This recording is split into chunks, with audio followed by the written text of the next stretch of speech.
Hi everybody, thanks for having me. Today we'll talk about Paleo Art and AI. I hope you guys are ready because it will be a bumpy ride. Alright, here we go. But first let me introduce myself. Hi everybody, I'm Simone Zoccante. I'm a Natural History Illustrator. This means that I am an illustrator that draws basically extinct things, paleo art, and living things like wildlife and scientific illustrations. And here we go with a little bit of resume, in just in case you don't know me and you're wondering why I'm talking about these topics. Here I am at my desk in my working station, and here you can find some of my selected clients down below. I am one of the 25 selected artists for 𝗚𝗚𝗘𝗘𝗣, upcoming Paleo Art book by Steve White and Darren Nash, coming this September. And you can see that I also do some other workshops in schools and at 𝗚𝗘𝗘𝗣𝗠 University. I have a monthly Paleo Art and Paleontology column on Focus Wild, one of Italy's biggest mainstream magazines on wildlife and nature. And I have worked for the United Nations Postal Service here on the right, and in the following pages you can find a selection of my works for natural history museums, like this series of modern amphibian stables for an exhibition at the Museum of Genoa, and some of my latest mostly paleoartistic works that I did in the last 5 years. And some of the awards I received, like on the left the first prize in Montevarchi Italian Paleo Art Prize. Okay, I guess now that we have done the presentation, we can go to the main subject, which is paleo art. Of course, we all know paleo art, what is paleo art, but to talk about the implication with the new technologies, we must go back to the basics and see what makes paleo art so different from other branches in the creativity field. Paleo art is a visual language to talk about the past, and more precisely, is a union of art and science. But how much science is present in paleo art? Well, let's say quite a chunk.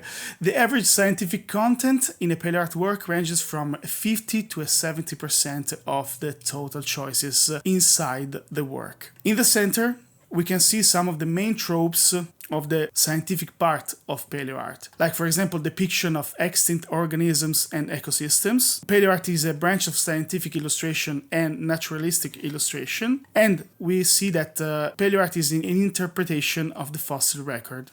On the right, we can see some of the key features of paleo art. It is science-driven. It works with a scientific method, or at least it tries to respect the scientific method.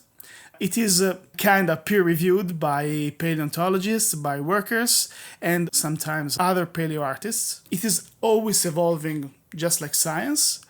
And art is the medium of contact between the two disciplines, which is the artistic one and the scientific one.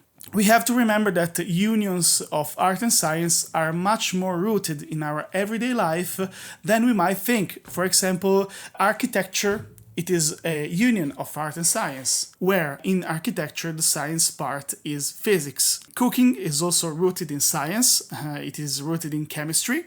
It is impossible to cook without chemistry. And paleo art is rooted in biology. We have seen the scientific part of paleo art, and now let's dive into the artistic part. Paleo art is science with an artistic twist. Let's say, and that twist is around 50 and 30% of the definitive appearance of the work. At the center we can see the main artistic goals that paleo art usually has. Modern paleo art is usually immersive and compelling. Some of the paleo art depictions, like the more scientific aesthetically one, are clear to read and have high comprehensibility. And in the most immersive works, there is a big part sometimes of storytelling, like we can see in the picture below. On the right, we have the artistic key features, which is paleo art use emotions as a vehicle of knowledge. Even though we have to go easy on speculation, paleo art, we have to remember that is a scientific driven kind of artistic discipline. So every speculation should be rooted in some educated guess. Better if it is rooted on some proofs. And there is a style for every occasion. We can go from something more scientific, like the 𝗚𝗘𝗘𝗣𝗠𝗠 depiction of the center, Or we can go to some more visual compelling ones, like the 𝗚𝗘𝗘𝗘𝗣 below, a depiction of the Bolt's Farm fossil site. We have to remember that also other science-contaminated artistic disciplines carry a backpack, which is a feature that cannot be separated from the artistic discipline. Architecture has to be recognizable and talks about the identity of a place, of a city. Cuisine, here is the Italian term, but cuisine needs to be tasty, and paleo art has to be informative. It is very difficult to make some paleo art that is not informative and that it doesn't have an informative backpack. Okay, we have seen the good, now it's time to deep dive in evil. What is generative AI? Here are a couple of images that sadly our eyes might have seen a lot in the last 2 years. On the left, we have a terrible Jurassic Park ripoff dinosaur reconstruction that might be eye-catching to an untrained eye, but we can see that there are many mistakes beneath the glittering surface. And on the right, there is an AI-generated advertising image of a company that is trying so bad to be a Jurassic Park ripoff. No matter how flashy it may look, AI use is often associated with fake news and pseudoscience, as we will see later. These two images have in common to have been both created with AI. But how exactly generative AI works? Okay, bear with me with this one because it's getting tricky, so I would need a little bit more of your attention. Generative AIs are a particular kind of machine learning that heavily relies on large data sets to produce an output. That output is an image created not originally, and we'll see that later, by mixing the inputs that are available on the internet, in this case, billions of images on social media and on Google. All good, right? Not that much, not really, because those images have been used to train the AI model, were present on the internet, but they were not so much available to be used freely, because most of them were protected by copyright. It's like going to a supermarket and see the goods that are available on shelves, but they cannot be taken without pay, right?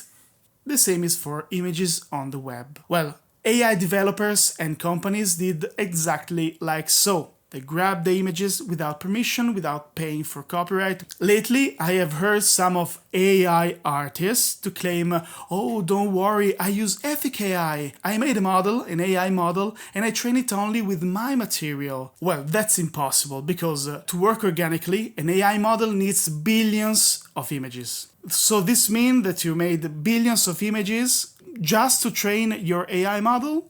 Well, kudos, if only that was true. So please don't believe these individuals, they are just fooling with you. An AI model is not capable of critical thinking and creative extrapolation of data. It is only capable of synthesizing and identifying patterns. So what happens if you have no sufficient data to feed an AI model? Well, the output is really poor and it collides with the precise request you made.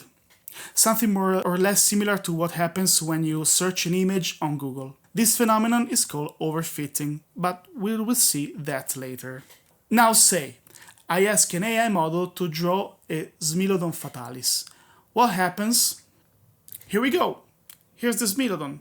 This might be the result. This is a 𝗚𝗏𝗏𝗏 image that I found at the beginning of this year in an AI video on Facebook. That video was the classical animated video with animated AI generated extinct animals. But immediately when I saw it, it reminded me of something. As we said before, AI models don't create something out of the blue, something brand new. They are able to grab something on the web and they interpolate with something else. They grab a web and they create a mix. They create something that is more like a Frankenstein monster of images. As we can read here, the originality of AIs is the result of a mechanical processing of the training data banks.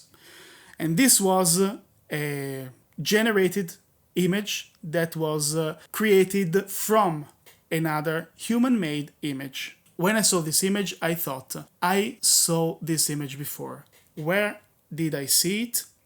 This was a plagiarized image. The original one, on the right, is a gorgeous 𝗚𝗘𝗘𝗣𝗠𝗘𝗥 by 𝗏𝗏𝗏𝗏𝗏, a top-notch Paleo artist. Now see, this is what I meant with AI models do not create, but they mix inputs. They create a Frankenstein monster of an image.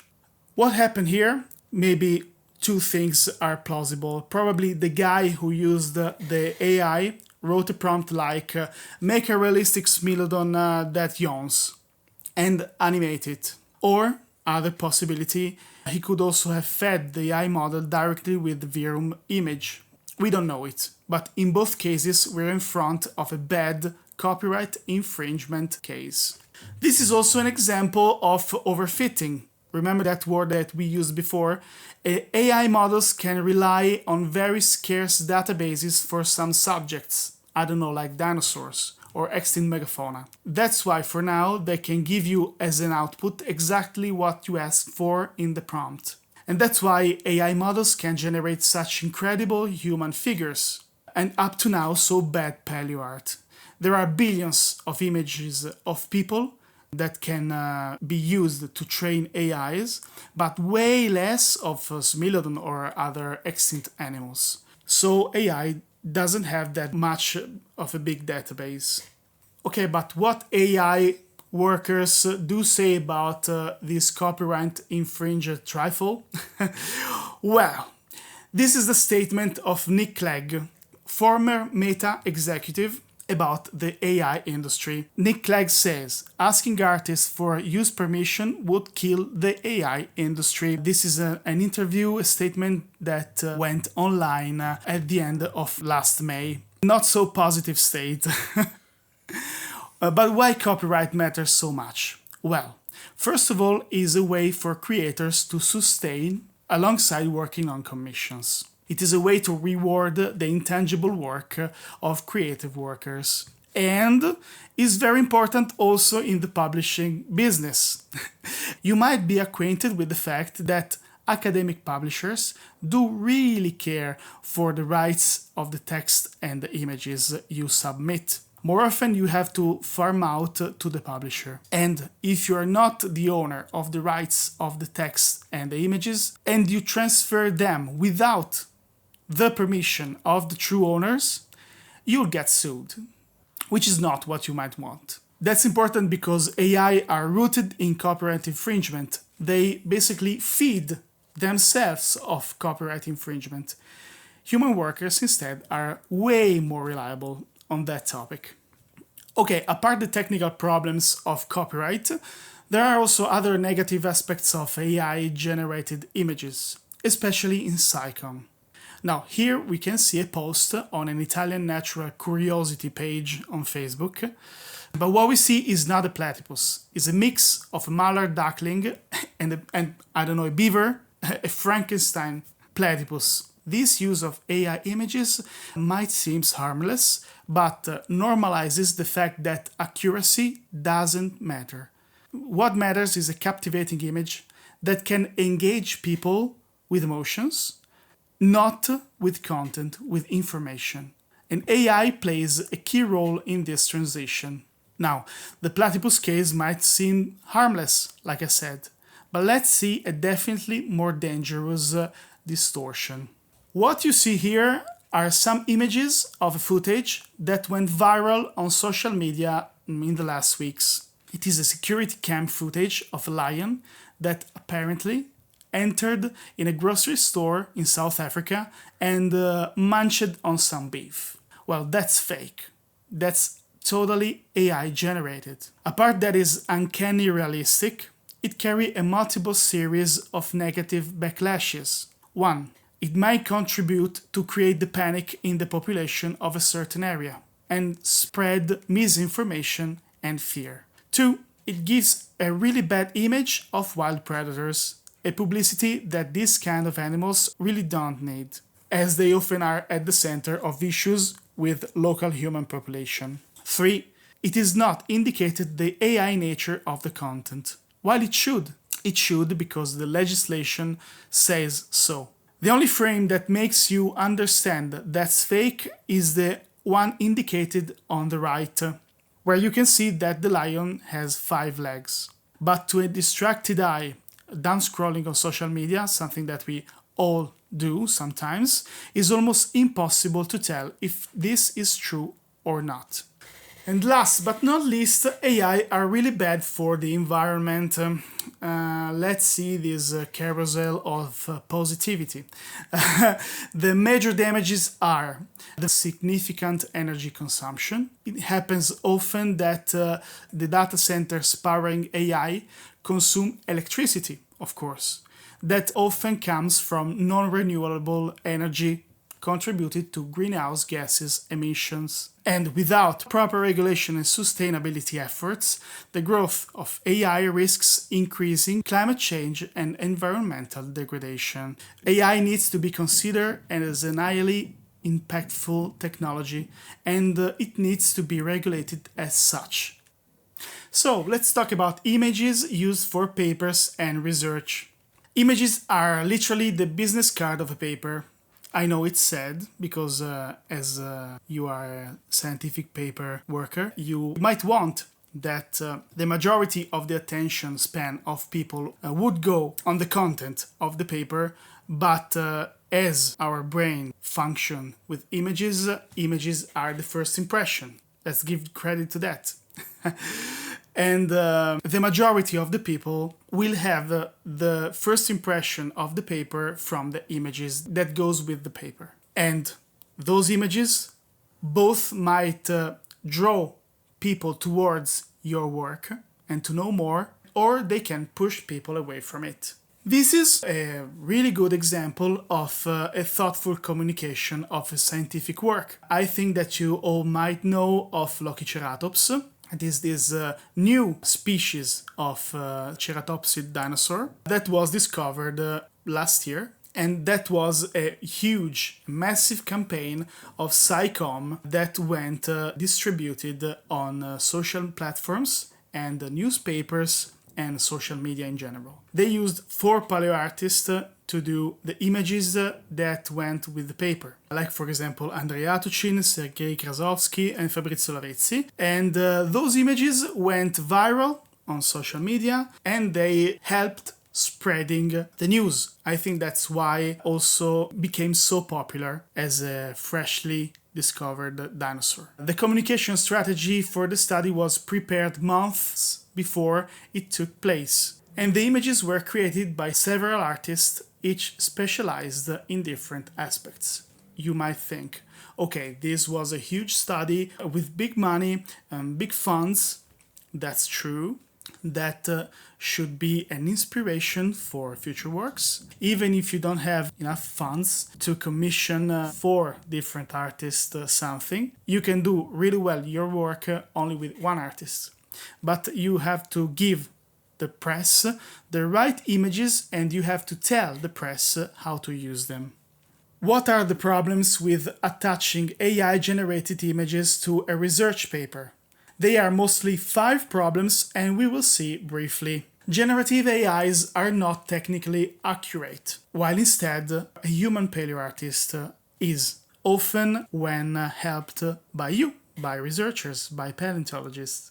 As we can see at the left, that is a typical AI-generated dinosaur, in this case a Spinosaur. We can see there is this Jurassic Park inspired Spinosaur with different animal traits in it, and it is a more illustrated drawn image. At the bottom we can see a more realistic one, always inspired by Jurassic Park, of course, but these cases were not made by professionals. On the right we can see one of my works, which was about Spinosaur, about the new discovery, back in 2020, the new discovery of the tail, and I created this kind of set of illustrations through an organic process that consists of sketches, attempts, experience, and confrontation with researchers. Number 2, it weakens the paper's accurate communication. On the left, we can see the notorious AI rat paper. And this was such a bad case that the paper was deemed unreliable and was therefore withdrawn. And I don't think that you might want something like this for your researches. We said it before, the images are the business card of a paper. And something that is happening, because I have seen it on social media, there is like a sense of loss of trust in science. And especially for paleontology, there is an increasing sense of paleontology is just a useless science. Paleontology is something that study, something that is not a part of our world, so we don't need to know it. And using AI images is something that goes in this direction. Because when people realize that that image is as false as a $5 coin, they will think that also the content of the paper is garbage, is useless, is something that is not worth and is not valuable as a piece of knowledge. We can see in that image that that is a 𝗚𝗘𝗘𝗘𝗥𝗔𝗧𝗜𝗍𝗍, that despite the good communication work around 𝗚𝗚𝗘𝗘𝗘𝗍𝗍, there is still the risk that some media outlets may use AI images to communicate the discovery. And that's really bad for the reason that we said before. Third point, AI images weaken the critical thinking.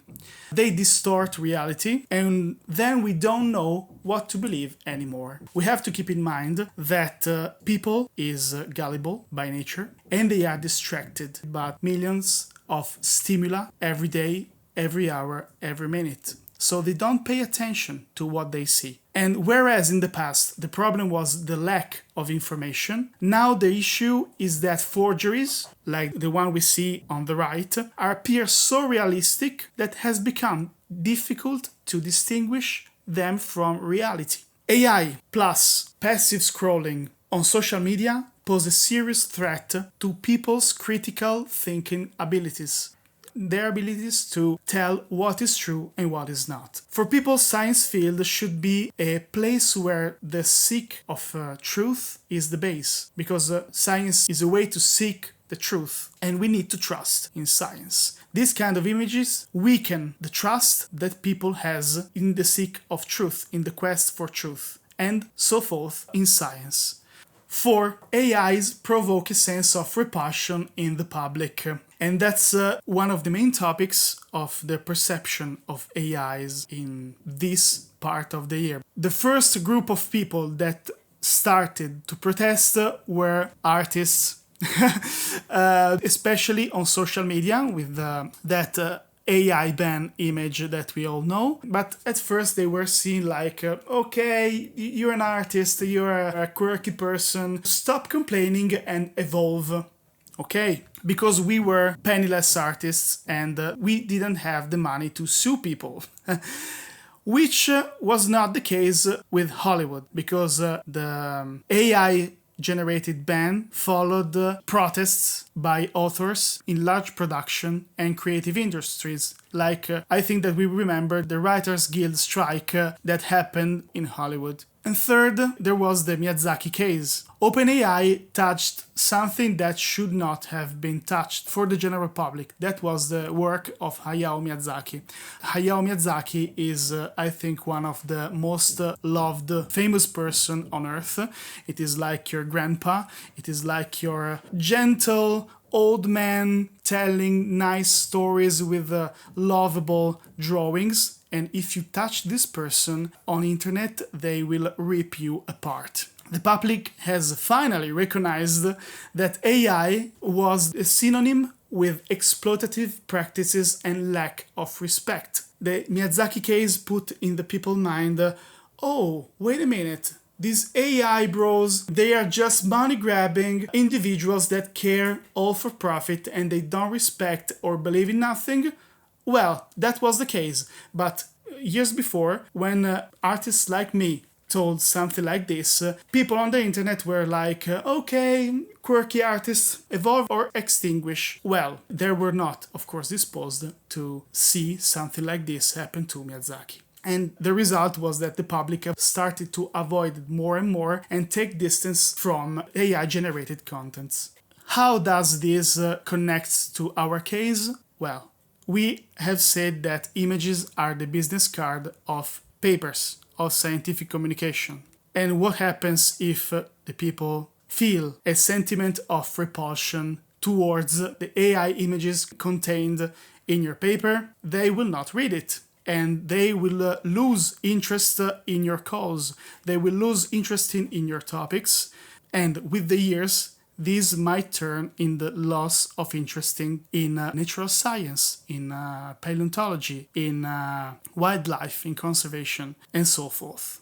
Fifth and last problem, AI images are ephemeral works. They lack the human and artistic touch that makes art timeless. We can see in this image, to conclude, a really great painting by Douglas Anderson, maybe one of the greatest paleo artists of our time, and that is 𝗚𝗘𝗘𝗘𝗥𝗔𝗧𝗜𝗍𝗂, and that is a painting of 2002. This painting has more than 20 years, and 20 years in paleo art are ages, because in 20 years, you can make discoveries that can revolution the idea and the aspect of an extinct taxon. And this painting, apart some light adjustment for, I don't know, the sauropod or the Allosaurus, this painting could have been done like 3 years ago, like 1 year ago. And because Douglas Anderson art and many other paleo artists' art is such a good product that ages really, really slow. So, you really want to save money? Don't create something with AI. Commission some artists to create something high quality that stands the test of time. Create something that you can use for a lot of time. You save time, you save money. We have talked so bad about AI that it might seem that it doesn't have any positive side, which is not the case. Here we can see some of the branches in which AI is a pivotal aspect that helps the workers to increase the quality of the work. For medicine and healthcare, it helps with early diagnosis and risk prediction for like cancer. Finance and banking, the industry, the quality control, logistics and transportation. And also in conservation. Yes, AI has a bad impact on environment, but sometimes it can be helpful for conservation of the environment and wildlife. Like, for example, wildlife population monitoring, poaching prevention, detection of invasive species, a recognition of calls, that was the case of cetaceans, for example, and genetic conservation of plants. So, AIs are a tool or not? Well, let's speak for the artistic field, not the engineering one. Often is said AI are a tool for human enhancement. The idea of AI as human enhancer is fascinating, yes, but it is only valid in specific contexts. It works only when AIs are used by professionals or within limited access environment. In such settings, AI has entry barriers and demands mastery. Think about it. A tool is something that we use only in specific context. Think about a scalpel, of a surgeon scalpel. You don't use it to, I don't know, cut your food. You don't use it to shave. You use it as a scalpel for surgeon. That is a tool, which is not the case for AI. Everybody uses AI and has an indiscriminate access. AI today is free, easy to use, and available to everyone. It requires no specific skills, which a tool needs, or prior experience. The result, it is not an enhancement, but replacement of human activities. Because everybody can use AI for everything, so there is no specific skill set that needs to be developed, and there is no specific profession behind it. It is a replacement of professionals. The comparison with photography, this is one of my favorite. AI people on social media always say, you just complain like those artists that complained back in the days when photography was invented. Okay, let's see why this is not the case and why those are dishonest words from people that have an agenda. Because let's deep dive in this comparison with photography. Analog photography required skill and technique. That was a tool that required skills. Because back in the days when photography was invented, if you didn't know how to use photography, your output was garbage. Digital photography democratized access, but lost part of the artistic essence. Back in the days with analog photography, photography was an art. Photography was something that only professionals did and work with.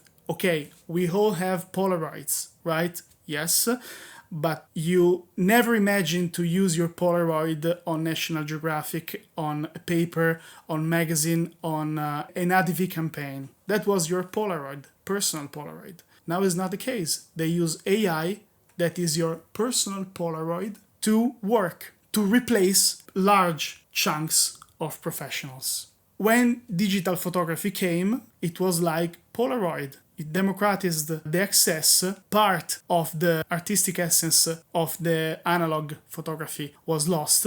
However, even in digital photography, mastery still makes difference because there are thousands of digital photographers that are professional, even if in some cases the tool is more easy to be used instead of an analog photography tool. AI versus photography, a fundamental difference. With generative AI, technical skills has little to no impact on the outcome. Everybody can have the same outcome even if they have no master in using AI, because master in using AI is not a skill. You have to write a prompt. Everybody can write a prompt. Any user can achieve similar results regardless of ability, skills, technique, and personal specific prior experience. AI doesn't enhance human capital. It replaces it. At least in art, as we've seen before, in the medical research, in the financial research, in conservation, can be a tool that is used by professionals, in that case is a tool, to enhance the performance. But when there is somebody that creates AI images with no skills, no talent, no technique, no mastery,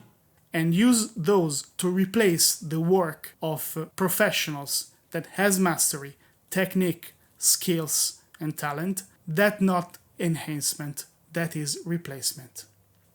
Thank you very much for your attention, and write me down, of course, if you have any questions that I didn't have time to cover in this presentation. You can find me here. These are my website, my email, my Instagram and Behance pages. Write them down and feel free to write me down if you have any question on the topic, on the matter.